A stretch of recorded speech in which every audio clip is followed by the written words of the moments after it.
Star Wars, Boba Fett, Black, White, and Red #4, and the entire book thus far, the issues leading up to this point, have been creatively successful because they understand which version of Boba Fett we want to see.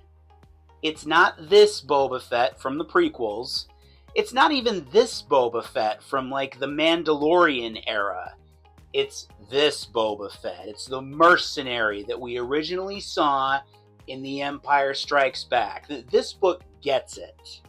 So after Grand Moff Tarkin's niece is murdered at the Imperial Academy, Boba Fett is tasked with finding the killer, and in the process comes across a couple of other costumed hunter types.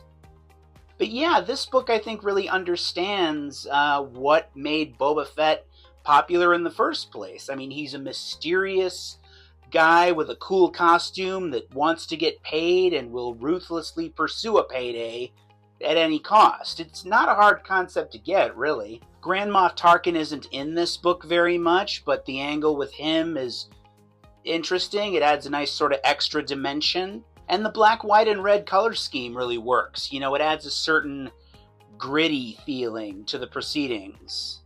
I think young me, young 11 or 12-year-old me, the grade school kid with hair, really would have enjoyed this book. It captures classic Star Wars and that era and this character very, very well.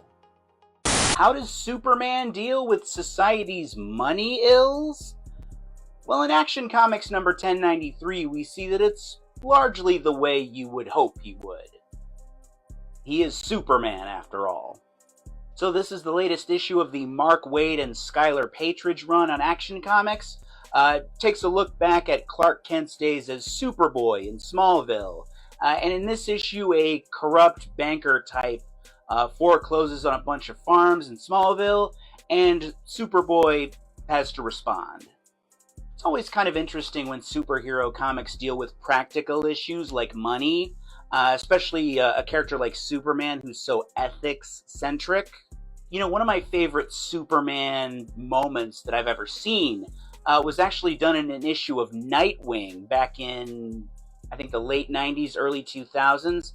Chuck Dixon wrote it. A banker type is coming to foreclose on an apartment complex in Bloodhaven, and Nightwing and Superman investigate, and Superman just kind of lets out a burst of super breath and blows all the documentation and forms away.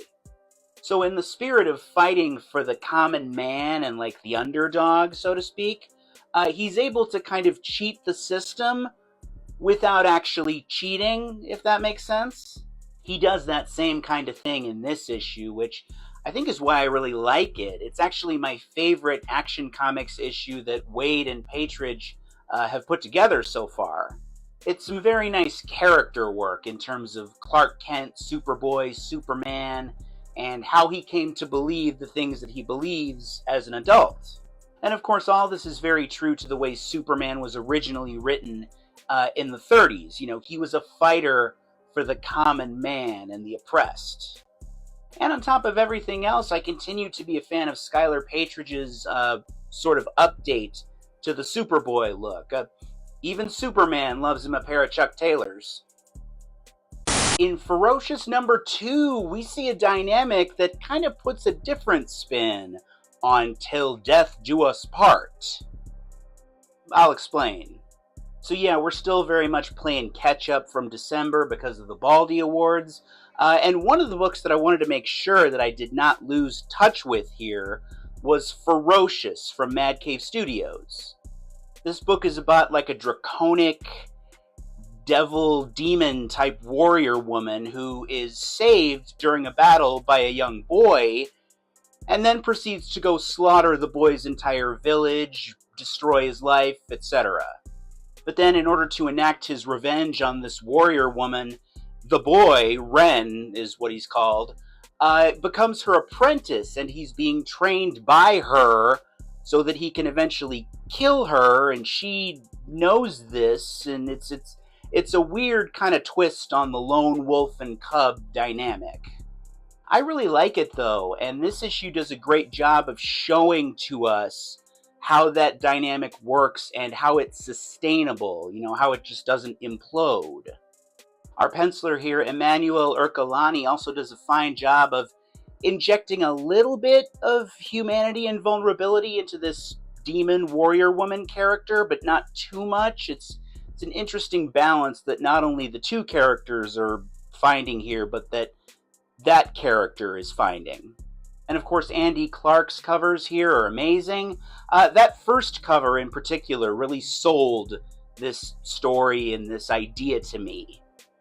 My understanding is that Ferocious is going to go 5 issues, but this issue does such a nice job of giving the book a strong foundation, and so much great intrigue. They could have gone 6 issues, maybe even 8, 10, 12. I mean, it's a very meaty concept, and I'm really curious to see how it fleshes out going forward. So as I was reading Absolute Superman number 15, I realized something. The sunstone dust cloud that surrounds and envelops Superman in this book and kind of acts as his cape is kind of growing on me. It took 15 issues for that to happen, but there's something to be said for perseverance, I guess. So in this issue, we see how Kal-El has kind of settled into his new life in Smallville, Kansas, and we see what he does kind of on a day-to-day basis as Superman, as we set the table for the next story here. I was actually really excited for this issue as Juan Ferreira jumps on. As artist and colorist, he quite recently worked with our author here, Jason Aaron, on Teenage Mutant Ninja Turtles over at IDW Publishing. And honestly, he produced some of the best Teenage Mutant Ninja Turtles art that I've ever seen. So I was really curious to see what he'd bring to the table for Absolute Superman, and he's off to a fine start here. And he delivers some really cool visuals here, including a big shot inside Kal-El's barn in Smallville. I won't spoil what exactly it is, but one of my favorite parts of the issue. The scope of this story is nice and big, suitably big for a Superman story. We go all over the United States during this issue, but we also go to Pakistan to spend some time with Ra's al Ghul. We kind of have a double cliffhanger at the end of this issue, and the Superman side of that was really interesting to me. He meets a character that was really the most interesting part of the Absolute Evil one-shot that we got a little while ago. So between that and Juan Ferreira's art, I'm really interested to see what Absolute Superman brings us in 2026.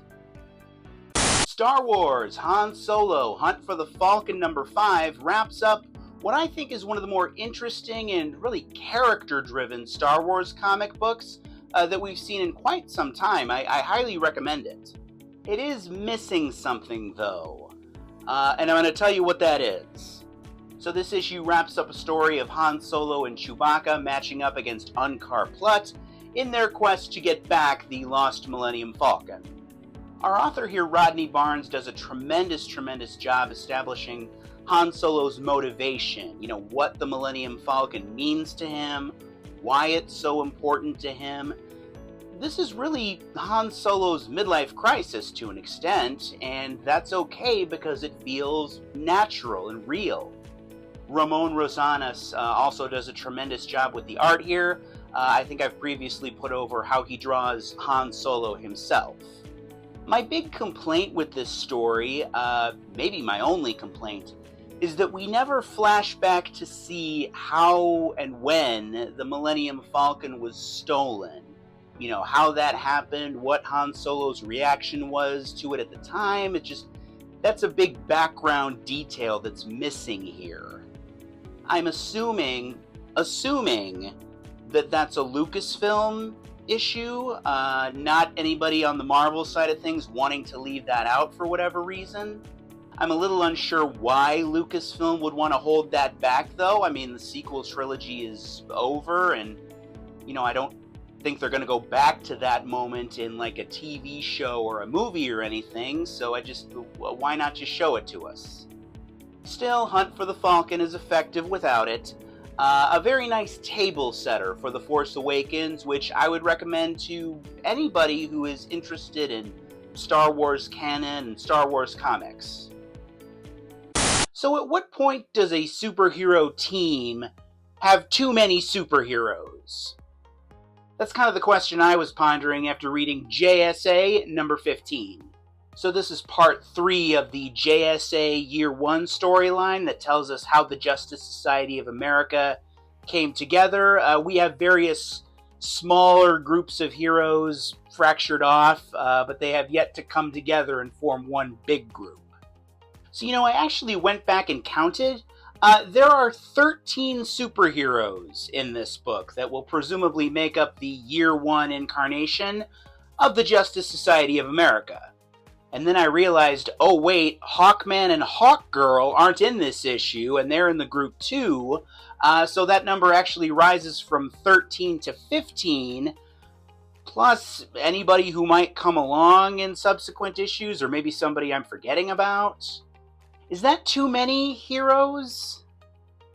I kind of feel like it is. Even though the Justice Society of America does tend to be a larger body, I feel like you have too many superheroes when the individual characters start to blend together and they start to lose their individuality. See, this is why I feel like the 1940 era JSA story should have been its own series. That way you can start with like a smaller core group of, say, 4 or 5 characters and then expand from there. You'd have the time and the page space to do that. You don't really have that here. Mind you, I'm still enjoying the JSA Year 1 storyline, but that would be my chief complaint. Gavin Guidry's pencils remain a tremendous fit for these characters, this story, this era. A tremendous attribute for JSA Year 1. Geiger, number 20, has a Wicked-inspired variant cover by Sean Von Gorman. That's pretty cool. It's, of course, based on the poster for the Broadway play, and now there's a movie out starring Ariana Grande, a couple of movies, actually. Would Ariana Grande survive in the world of Geiger, the world of the unnamed? Common sense would seem to indicate no, but I'm not counting her out. One person who definitely would survive, though, Jeff Goldblum. Jeff Goldblum survives in every universe, I think. What was I talking about? Anyway, in Geiger number 20, the Northerner, who we've previously seen in the pages of Redcoat, is temporarily dropped into Geiger's world, this post-apocalyptic world, and they discover that they have a common interest, so they go on a mission together, basically. Long story short, the Northerner is a character that's from an alternate universe where the South won the Civil War. Sometimes I think an alternate universe where the South won the Civil War is where we live now. I'm still catching up on Redcoat, so I'm not entirely familiar with who the Northerner is.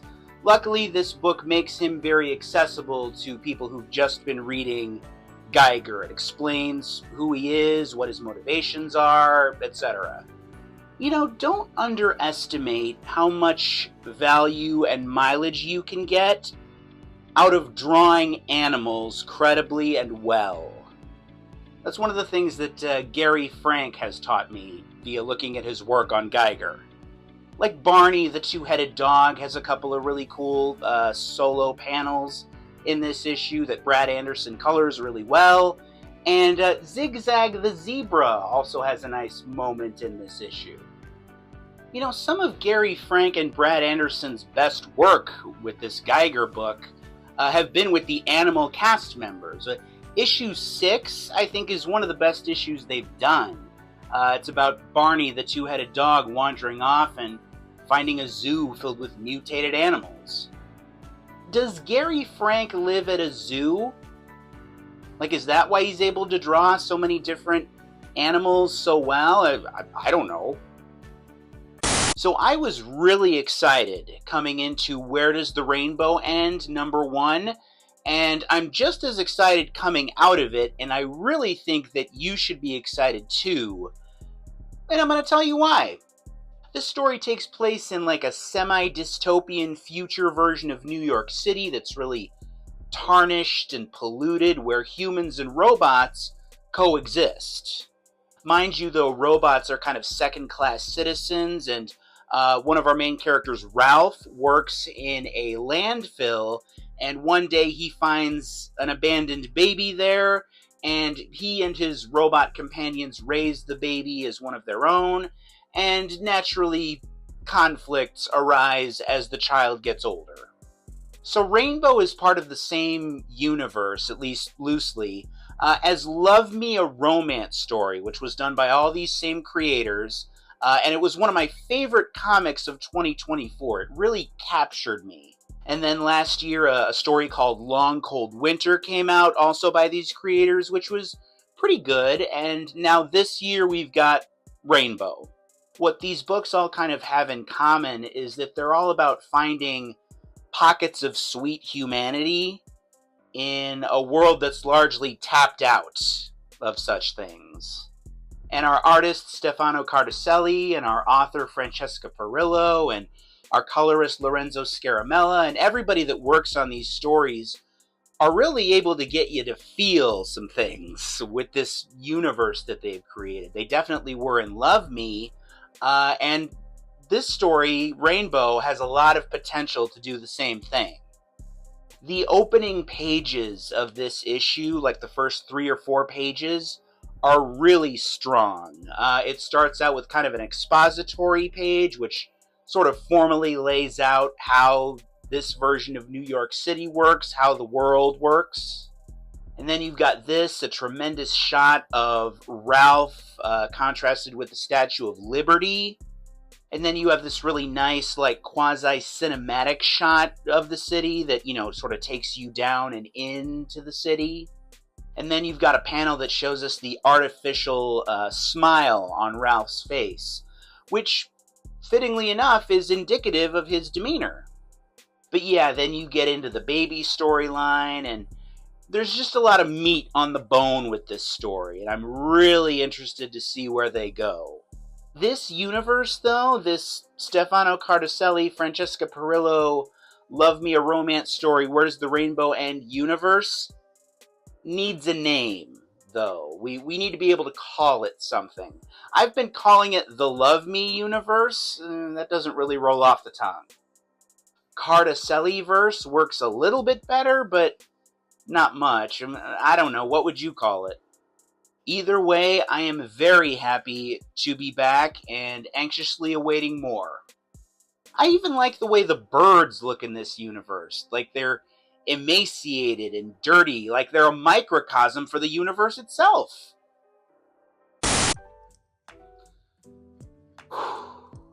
I intentionally waited a couple of weeks before coming on here to talk about Mighty Morphin Power Rangers Zord Quest, this oversized Power Rangers one-shot from Boom Studios.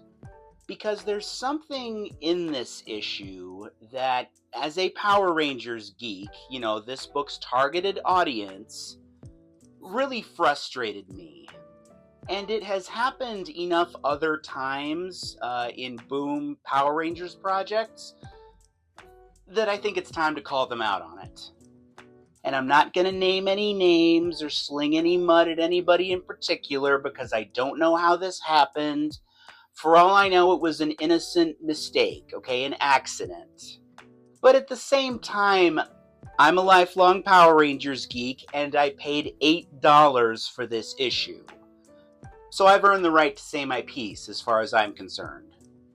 So this book is about something going haywire in the Megazord, and the Power Rangers all having to break apart and go on individual quests related to their respective Zords, and it's a book that kind of deepens Power Rangers lore, or at least is supposed to.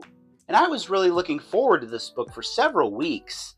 In theory, this is the kind of story that I think Boom should be doing more of with the Power Rangers license. And I was enjoying it quite a bit until I got to a pretty egregious continuity error. In Season 2 of Mighty Morphin Power Rangers, the source material for this issue, a new villain shows up, Lord Zed. He's probably the coolest and most well-known villain associated with the Power Rangers franchise. And one of the first things Lord Zed does is he incapacitates and then eventually destroys the Dino Zords, the original Zords, the big battle machines that the Power Rangers have had since the start of the show. As such, the Rangers have to get new Zords, and it's a whole big thing. I mean, it was a big three-parter at the beginning of the second season that actually aired in prime time. So it's not like this was a small, obscure episode or two. Like, this was a big deal. And yet, in Zord Quest, we see the Power Rangers opposing Lord Zed's forces with the Dinozords. That's wrong. And again, I've seen this happen multiple times in Boom Studios' Power Rangers comics. As great as some of them are, this keeps happening somehow. And I'm not sure how or why. And unfortunately, it's not a simple thing where Lord Zed simply name-dropped and, we can kind of go through the story and pretend that didn't happen. But no, he's there. We see him. And I can already hear people starting to tell me, "You're taking this too seriously. Just enjoy the story for what it is. Come on, don't be a stickler." To that, I respectfully say no. When you are adapting source material, like a TV show, you don't usually get to pick and choose what you adapt, like what you keep and what you don't keep. And we need creators to respect the source material here, and more importantly, respect me as a fan who put $8 down for this comic book. And again, I'm not calling anybody out specifically. I don't know how this happened. For all I know, it was an innocent mistake. But the folks who made this book should be remorseful about that. I'm not saying anybody should be burned at the stake, but I shouldn't have to pay $8 for a comic book and be frustrated merely a handful of pages in. That's not what I paid for. That's it. That's all I got. This could have been great, but they screwed it up. And that sucks. I just hope they do better next time. The DCKO The Kids Are All Fight special kind of feels like a backdoor pilot for a new Teen Titans type teenage superhero book. And you know what? If that's the case, I'm here for it. Sign me up.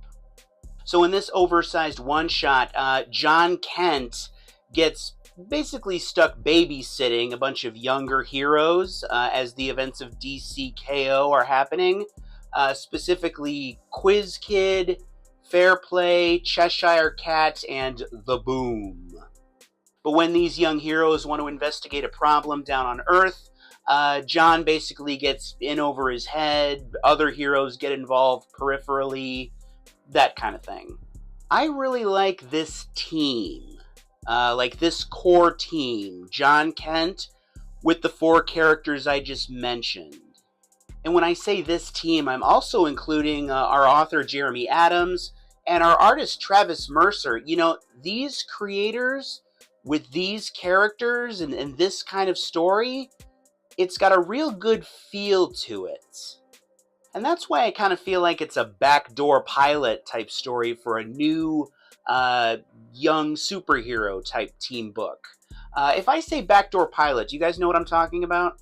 A backdoor pilot is basically where you have new characters or a new kind of situation on an established show with the hopes that those characters, that scenario, spins off into their own show. Like, for instance, the classic TV show Laverne and Shirley just celebrated its 50th anniversary. Laverne and Shirley originally appeared on the show Happy Days, so it's that kind of thing. That's right, I just made a Laverne and Shirley reference, and my second Happy Days reference in as many videos. You're welcome, young people. You know, I've been wanting a new, fresh take on the Teen Titans for many years now, so my initial response when I read this was to say, ooh, a new Teen Titans book. But you know, as I think about it a little more, maybe that's not the answer. My kids who are 6 and 4 really like the Teen Titans Go cartoon. Maybe the Teen Titans name is too synonymous with that Wolfman Perez group of characters. So maybe you kind of just want to let this new group of characters do their own thing. I mean, that's what Young Justice did in the 90s, right? And that worked out for them. Either way, I want more of this. Okay, this is good stuff. I hope somebody upstairs at DC is paying attention here.